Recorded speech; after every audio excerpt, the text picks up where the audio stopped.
area seman mechia wo bia eyamode hia Nana Yeboah ba ko pe AK lollipop na say de me de mo kwa awie yemremu de enya asem ketwa se wo pe oman yi mu nsem a wonya ne ba bia ahwese eye ATUNA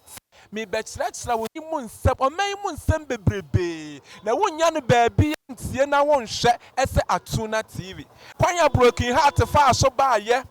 enema ne boa ye den oman yi emma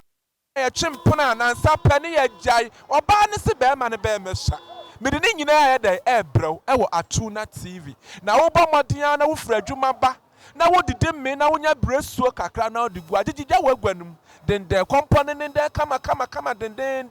bowra YouTube so TV wo kwa honoma na wo behu se Akuya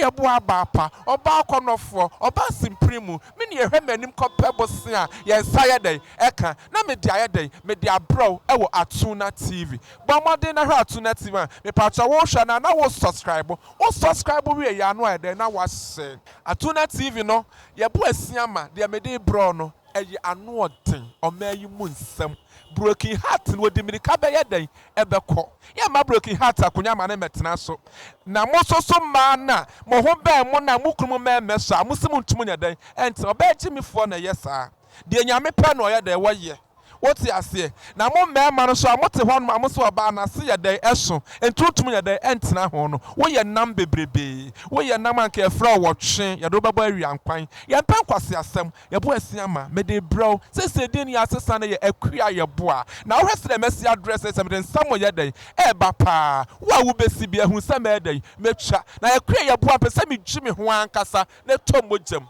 Akuya Yeboah mi dwimi ho ankasa na tomojam o man panyine me se wadaro mabra me kwatiam de be dey me de ba pepa want me afa ma wo vice ye dey emfamra na me fa pepa me moja an me bo parliament ho ensamfo ebinumu die nyina be ma mo na ba bia benya hwa eye ATUNA